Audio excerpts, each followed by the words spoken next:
Assalamualaikum warahmatullahi wabarakatuh. Perkenalkan, saya Khalil Tumpah dari program studi Hukum Indonesia Staifa Pamekasan. Di video kali ini saya akan menjelaskan tentang filsafat alam. Filsafat alam. Filsafat alam itu sebenarnya berarti berpikir mendalam tentang alam. Secara harfiah, filsafat alam berasal dari kata filosofia naturalis atau filosofia de species, yang berarti cinta akan kebijaksanaan tentang alam. Coba kita bayangkan sejenak, ribuan tahun yang lalu, sebelum ada Google, sebelum ada buku sains, bahkan sebelum ada listrik, manusia pada zaman itu melihat ke langit, melihat bintang, bulan, dan matahari. Mereka merasakan gempa bumi, melihat hujan turun, dan bertanya-tanya, semua ini asalnya dari mana? Apa bahan dasar pembuat alam semesta ini? Kenapa benda-benda bisa jatuh ke bawah? Nah, rasa penasaran inilah yang melahirkan filsafat alam. Sederhananya, filsafat alam adalah kakek buyut dari ilmu sains modern. Ini adalah upaya pertama manusia untuk menjawab pertanyaan-pertanyaan besar tentang alam semesta, menggunakan logika dan pengamatan, bukan lagi pakai cerita dewa-dewi atau mitos. Sejarah munculnya filsafat alam, masa Yunani kuno. Di dalam fase umum sejarah filsafat, masa filsafat ini disebut filsafat pra-Sokrates. Karakter pemikiran filsafat ini berbeda dengan pemikiran filsafat setelahnya, zaman Sokrates dan masa-masa setelahnya. Filsafat pra-Sokrates ini mengeksplorasi unsur induk atau arche yang dianggap asal dari segala sesuatu. Pandangan para filsuf ini melahirkan aliran monisme, yaitu aliran yang menyatakan hanya satu kenyataan fundamental. Kenyataan tersebut dapat berupa jiwa, materi, Tuhan, atau substansi lainnya yang tidak dapat diketahui.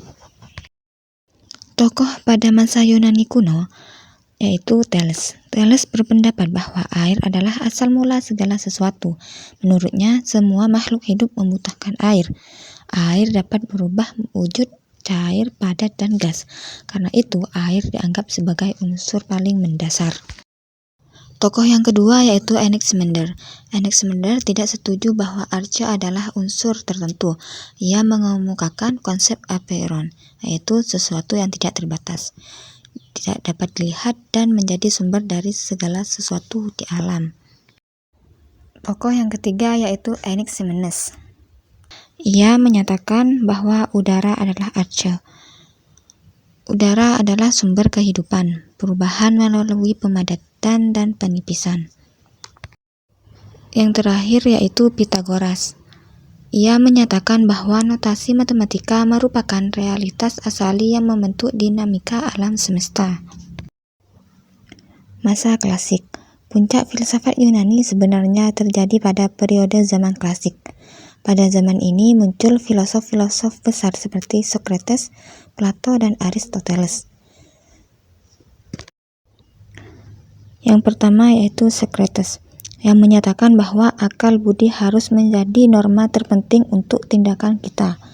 Socrates dengan pemikiran filsafatnya selalu berusaha untuk menyelidiki manusia secara keseluruhan, yaitu dengan menghargai nilai-nilai jasmaniyah dan rohaniyah, di mana keduanya tidak dapat dipisahkan karena dengan keterkaitan kedua hal tersebut banyak nilai yang dihasilkan.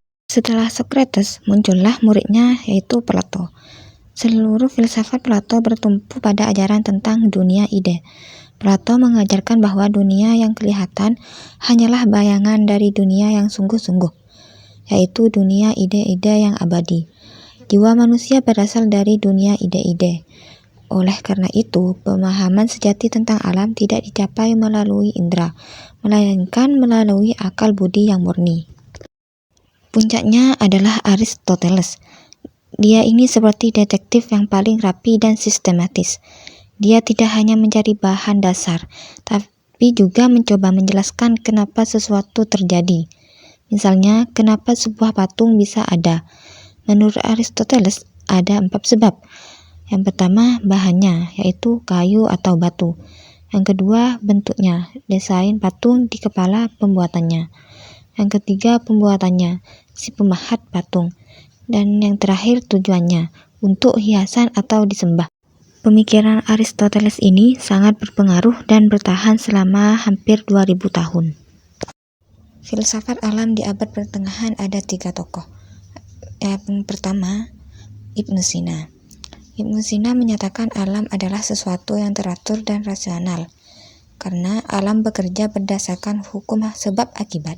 Setiap peristiwa di alam memiliki penyebab yang bisa dijelaskan oleh akal. Namun, Tuhan adalah sebab pertama dari seluruh alam. Yang intinya, alam bisa dipahami dengan akal, tetapi tetap berasal dari Tuhan. Yang kedua yaitu Ibnu Rushd. Mempelajari alam dengan akal tidak bertentangan dengan agama. Ibnu Rushd menegaskan bahwa alam memiliki keteraturan yang dapat dipahami melalui rasio dan pengamatan. Filsafat alam justru membantu manusia memahami kebenaran dan memperkuat iman. Yang intinya, akal dan wahyu berjalan sejalan dalam memahami alam. Yang terakhir yaitu Thomas Aquinas. Menurut Thomas Aquinas, alam yang teratur menunjukkan adanya Tuhan sebagai sebab tertinggi. Thomas Aquinas menggunakan filsafat alam Aristoteles untuk menjelaskan bahwa segala sesuatu di alam bergerak karena sebab. Rangkaian sebab ini harus bermuara pada penggerak pertama, yaitu Tuhan. Yang intinya, keteraturan alam menjadi bukti rasional keberadaan Tuhan.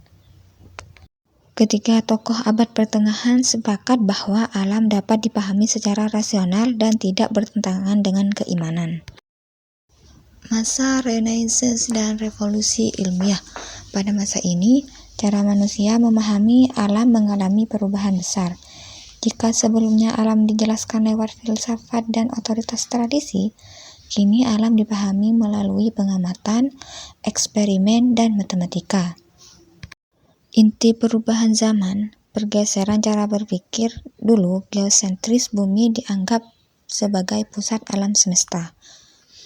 Sekarang rasional, ilmiah, dan berbasis bukti. Pengetahuan tidak hanya dipercaya, tapi dibuktikan. Pada masa ini, kebenaran tidak lagi diterima begitu saja, tetapi harus dibuktikan secara ilmiah. Tokoh dalam masa ini yaitu yang pertama Nicolaus Copernicus. Ia menentang pandangan lama yang menyatakan bumi sebagai pusat alam semesta. Ia mengajukan teori heliosentris yaitu matahari sebagai pusat tata surya.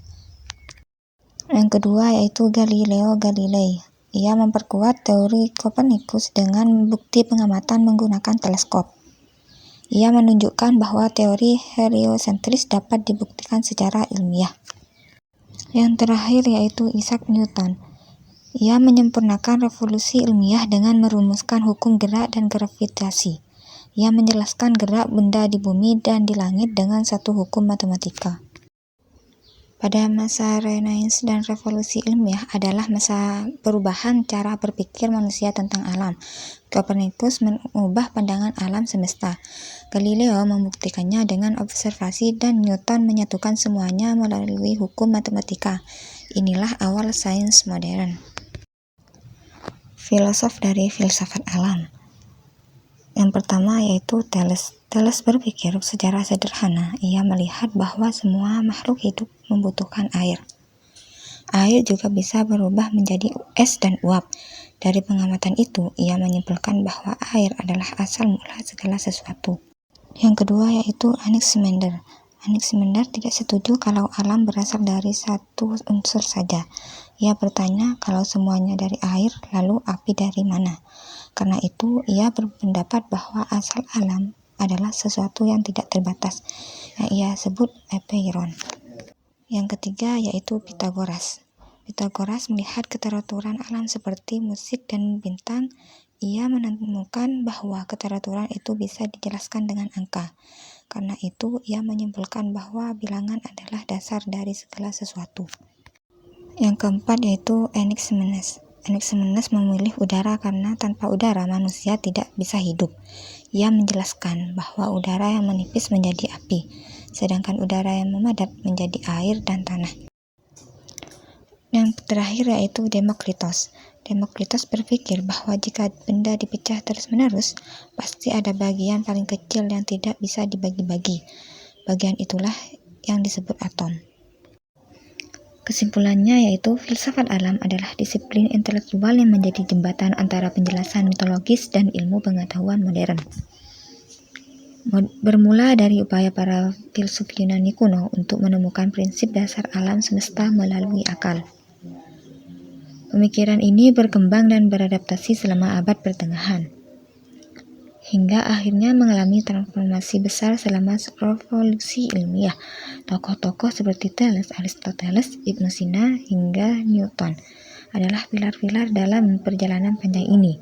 Meskipun banyak teorinya telah digantikan oleh temuan sains yang lebih akurat, warisan terbesar filsafat alam adalah semangat penyelidikan rasional, penekanan pada observasi dan keyakinan bahwa alam semesta dapat dipahami oleh akal manusia.